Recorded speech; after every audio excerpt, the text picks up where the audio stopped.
No.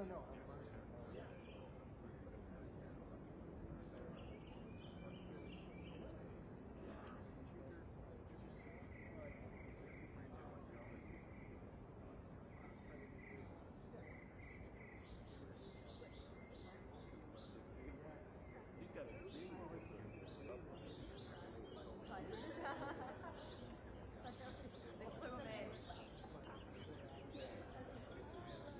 Unfortunately,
Not a bad idea. Done everything else.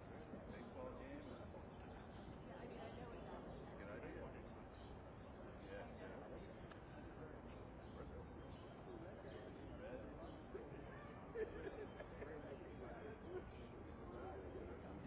Oh yeah. It's crazy when you go to a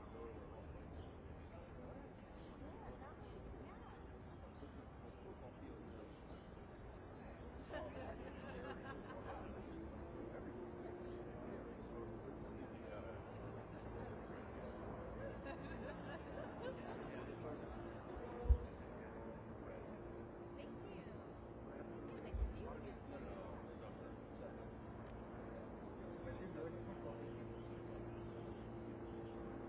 It's nice to see you again. How was it?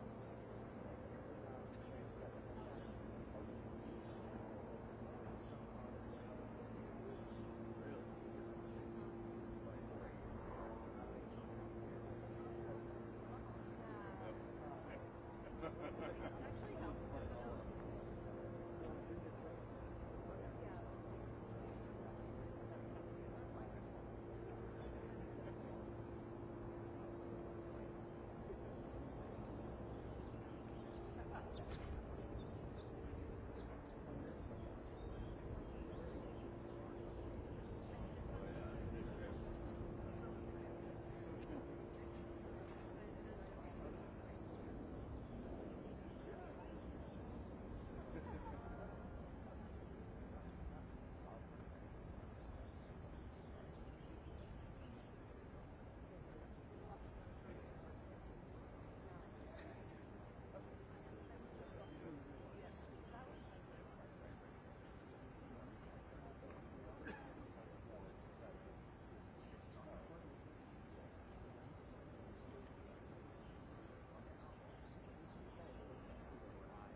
Hello, everybody. Oh, look who we have. Hello, everybody. Mr. President, great to see you. Nice to see you. I do know Roger. Man. Good to see you again. Again for last night. Appreciate it. That was great last night. Also, we had some hostages there. That was great. Oh, those sausages, boy. They really they were fantastic. You were terrific, Mr. President. Thank you. You got the market seeing your brilliance. Yeah, that's up almost 7 points. 2,500 points. Nobody's ever heard of it. It's going to be a record. Amazing. Yeah. You make an announcement the next day. It was good. Yes, sir. Smart. The key was we're going to get the tax. Yes, sir. Absolutely. Thanks. Hello, everybody. How are you? These are nice cars.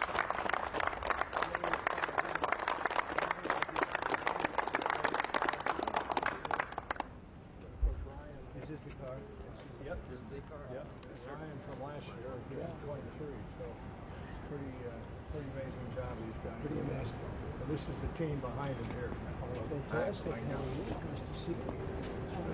Great. Mr. President, thanks for having us. Thanks for having us. Congratulations. Thank you. We had to do it. Somebody had to do it, right? Well, thank you very much, everybody. We have a very special day for a lot of reasons, actually, if you really think about it. But this is a day because Roger Penske's a great friend of mine. I've known him a long time. He received a few years ago the Presidential Medal of Freedom, the highest award in the country outside of the Congressional Medal of Honor. It's sort of the civilian version of the Congressional Medal of Honor. And I watched him win his 18th Indianapolis 500. And now, I just said, did you win 19? He said, well, actually, we won 20. He won 2 more since then. So that was like 5 years ago, and he won 2 more since then. And just well-deserving. If you look, Germany, Japan, the countries, they spend billions of dollars trying to win Indy. And I guess they do it sometimes, but not much. But he's done it 20 times, Phil. So he must know something about cars and racing, and trucks, too, by the way. He knows a lot about trucks.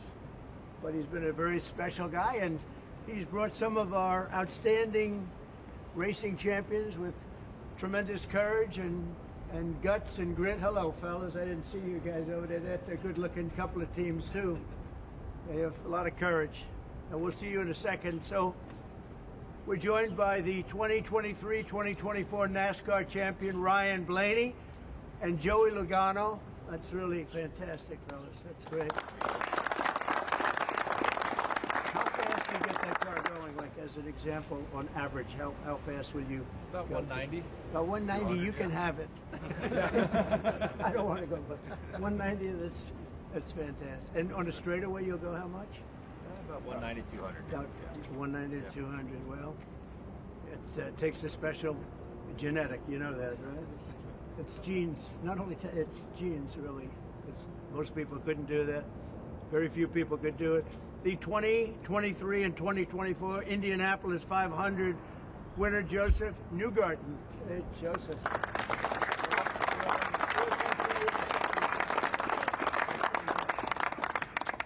And the 2025 champions of the 24 Hours of Daytona, Felipe Nasser, Nick Tandy, and Lawrence Ventura.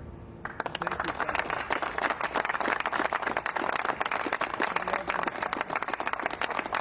This is just a celebration of racing, and it's a celebration of Roger and his great success and his life, and these incredible champions who really do what very few people could do. Mentally, psychologically, it's a big factor here, like it is in all sports, really, but you need a great physical ability. People that do this, they don't realize what great athletes they are. It's just not the car. I had a friend, he's a very successful guy, but he was a driver. And started off, he wanted to be a race car driver. He wanted to be like you. He wanted to be just like Joey Logano. and he had it for business, but he didn't have it for he said, I just couldn't compete with the good drivers. He couldn't do it no matter what he did. And he got lucky. He went into business and made a lot of money. He was very successful.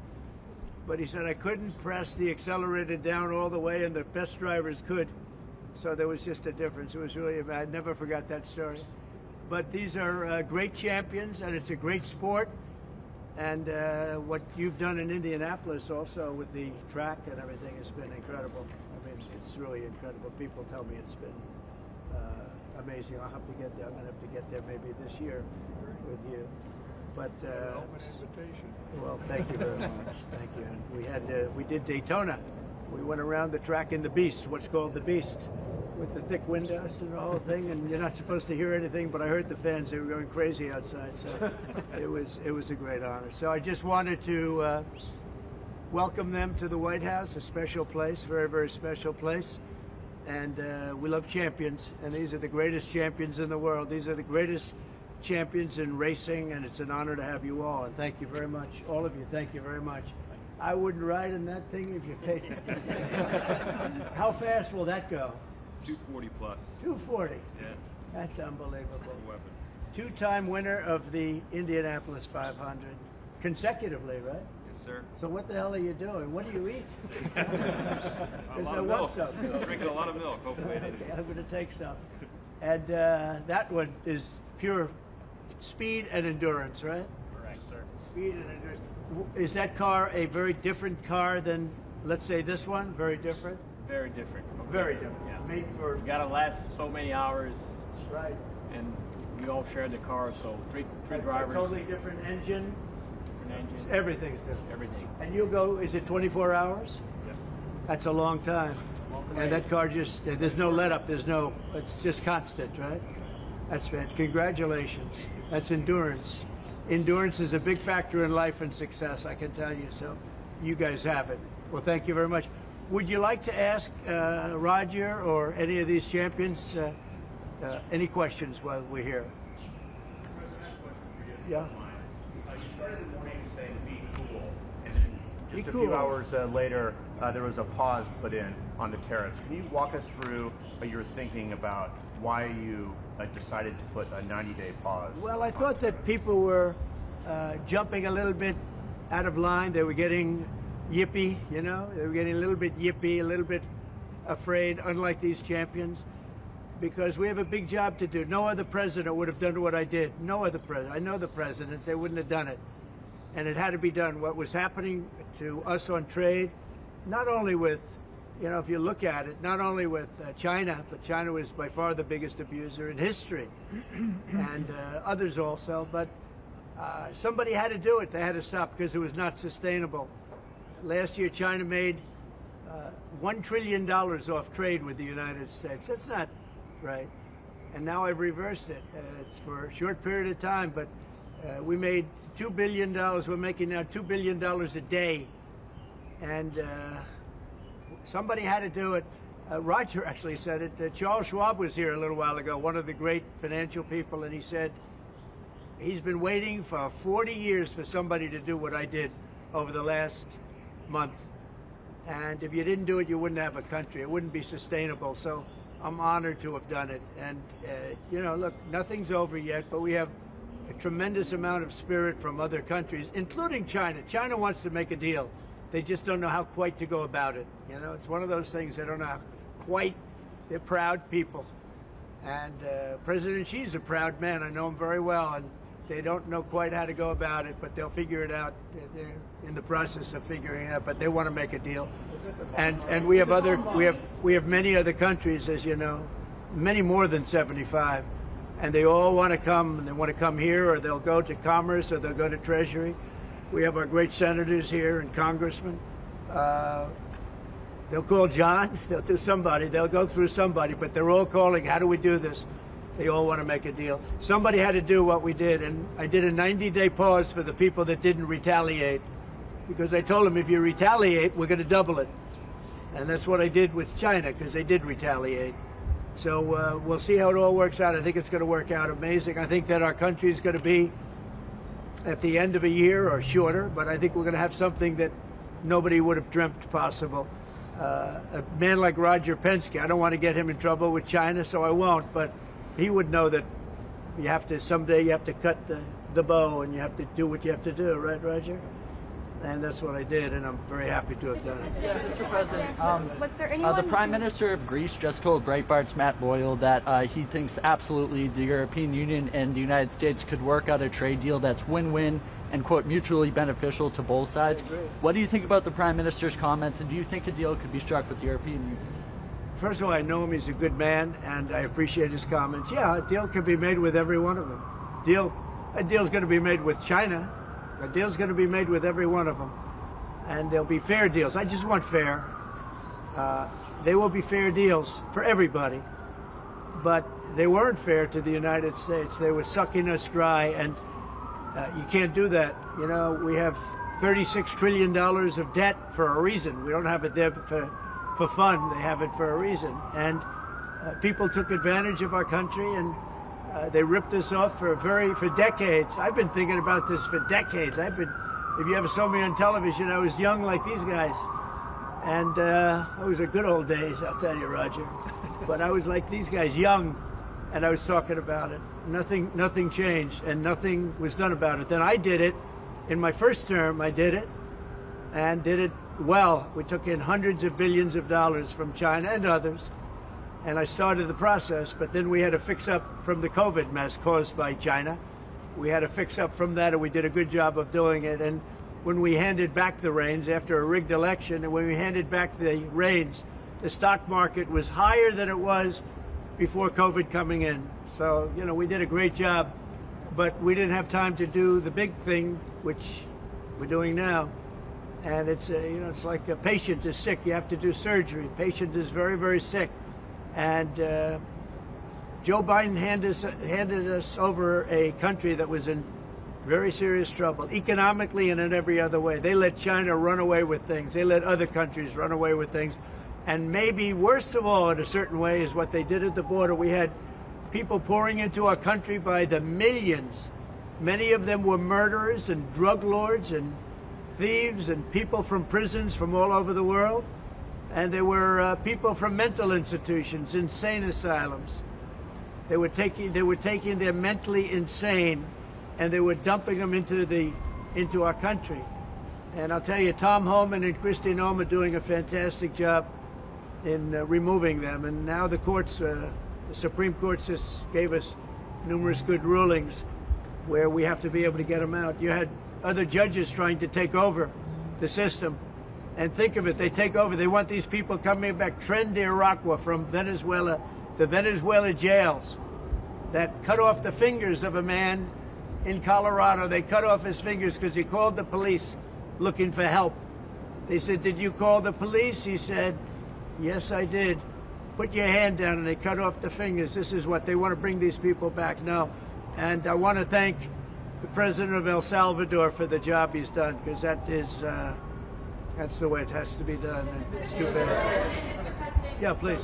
Chuck Schumer and Nancy Pelosi, they've been talking about tariffs for decades. How come when these Democrat elites want tariffs, everything's hunky-dory, but when President Trump wants tariffs, all hell breaks loose? Do you see this double standard? I love this guy, whoever the hell that is. That's really nice. I appreciate that question. No, Chuck Schumer and Nancy Pelosi, everybody knew you had to do it, but they never had the guts to do it. It does take guts. It even takes guts for our country to go through it. That's why I say be cool. They were saying about, just be cool. It's going to work out.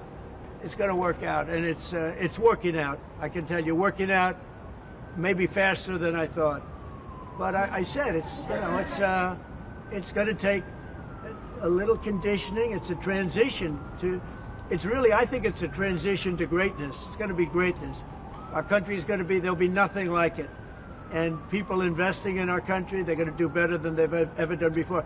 We have more car manufacturers, Roger, coming into our country now. Speaking of cars. We've never seen anything like it. And they're coming in because of the election, but they're coming in because of the tariffs, because they don't want to pay 25 or 50 or whatever it may be. They don't want to pay that. They can't pay that. We had 3 cancellations in Mexico, building a plant. They're all coming into the United States. Canada, they're coming in. From China, they're coming in from everywhere. And that's just cars. We have chip makers coming. We're the biggest chip maker in the world from Taiwan, coming in, spending $3 billion to build plants, and mostly a big plant. This is a hell of a plant when you spend the kind of money that they're going to go $200 to $300 billion, not million. You know, you'd say million would be the right number. It's not $200 to $300 billion dollars. Think of that, $300 billion. If you look at Apple, Apple is going to spend $500 billion building a plant. They wouldn't be doing that if I didn't do this. They'd just keep building them in China. And that's unsustainable. It's not a pleasant thing to do, but I appreciate the question. And, you know, interestingly, Chuck Schumer and Nancy Pelosi, Crazy Nancy, they've wanted to do this for years, but they never had a president that had the guts to do it, because it does take guts, believe me. Was it the bond markets that persuaded you to reverse course? I was watching the bond market. The bond market is very tricky. I was watching it, but if you look at it now, it's beautiful. The bond market right now is beautiful. But yeah, I saw last night where people were getting a little queasy. I think everything had. Well, the big move wasn't what I did today. The big move was what I did on Liberation Day. We had Liberation Day in America. We're liberated from all of the horrible deals that were made, all of the horrible trade deals that were made. And I was helped by people just like this, senator, congressman, and friends, right? And we had great help in the Senate.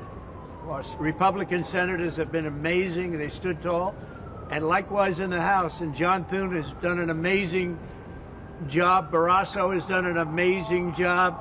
I mean, I can't think of a senator, really. We had tremendous support. We got a bill passed the other day with almost unanimous support in the Senate, and I think we're going to get that in the House too. And I have to tell you that Mike Johnson is a great speaker. He's done a fantastic job. We had a majority of 1, now we have a majority of 7.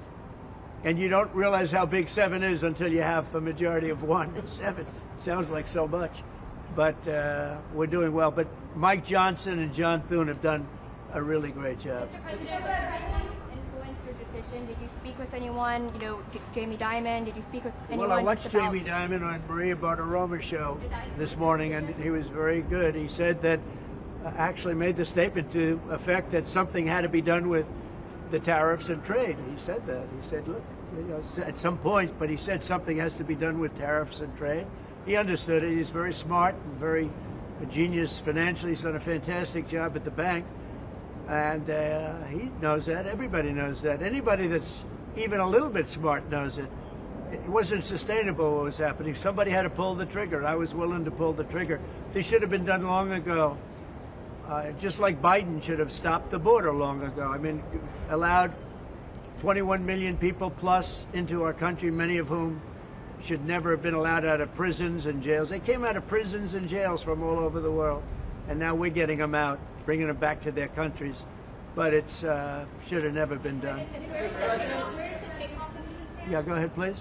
Sir, would you consider exempting some U.S. companies, maybe some larger companies who have been hit hard in the markets the last few days during this 90 days? As time goes by, we're going to take a look at it. There are some that have been hard. There are some that, by the nature of the company, get hit a little bit harder, and we'll take a look at that, yeah. How do you determine the next 90 days? Just instinctively, more than anything else. I mean, you almost can't take a pencil to paper.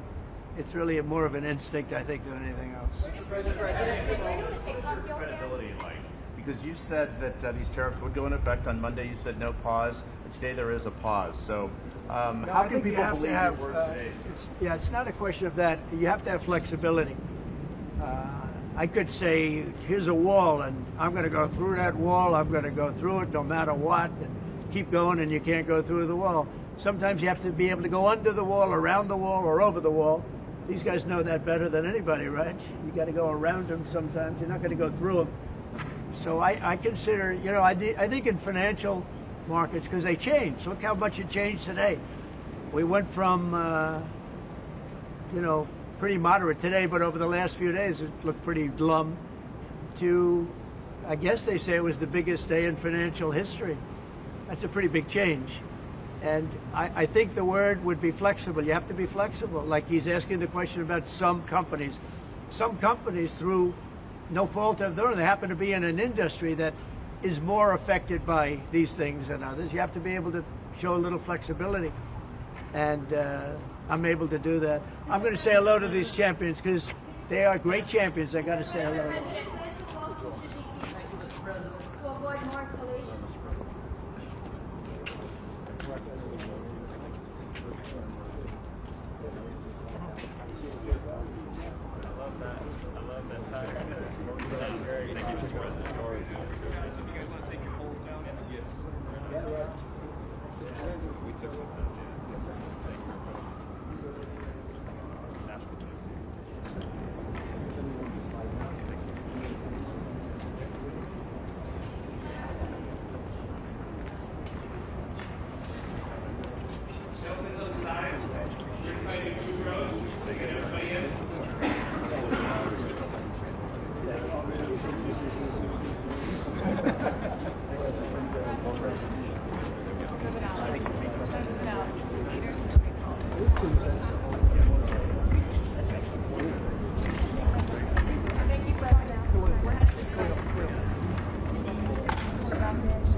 So we're going to do